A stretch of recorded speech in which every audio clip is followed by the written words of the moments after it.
Hello friends, இந்த beetroot பொரியல் வந்து எப்படி பண்ணுறதுன்னு பார்க்கலாம். ரொம்ப சிம்பிள். இந்த மாதிரி துருவில் வச்சு வந்து துருவிடுங்க. டேஸ்ட் வந்து சூப்பராக இருக்கும். இப்போ வந்து பார்த்தீங்கன்னாக்கா நெக்ஸ்ட் ப்ராசஸ் வந்து ஆயில் வந்து நல்லா காயட்டும். காஞ்சி பிறகு கடுகு. அப்புறம் வந்து பார்த்தீங்கன்னா நான் வந்து சின்ன வெங்காயம் வந்து ஆட் பண்ணுறேன். அது வந்து டேஸ்ட் ரொம்ப நல்லாயிருக்கும். சின்ன வெங்காயம், பூண்டு, கடலைப்பருப்பு நல்லா வந்து வதக்கிட்டுருங்க. இப்போ வந்து பார்த்தீங்கன்னா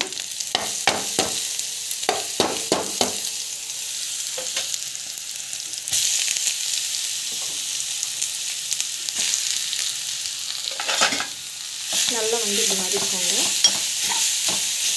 ரொம்ப சிம்பிள், ஈஸி, ஆனால் டேஸ்ட் வந்து சூப்பராக இருக்கும். மிளகாத்தூள் வந்து ஆட் பண்ணிடலாம். இதுவும் வந்து பார்த்தீங்கன்னா நல்லா வந்து வதங்கட்டும்.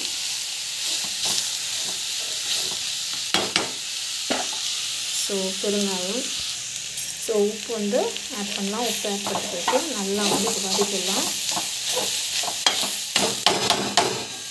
நல்லா வதக்கிட்டு இது வந்து பார்த்திங்கன்னா நல்லா வந்து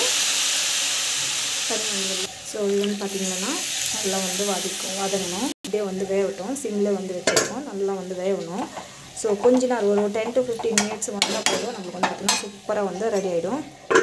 சிம்மில் வந்து வச்சுட்டு கொஞ்ச நாள் வெந்துச்சுன்னா அது வந்து சூப்பராக வந்து ரெடி ஆகிடும்.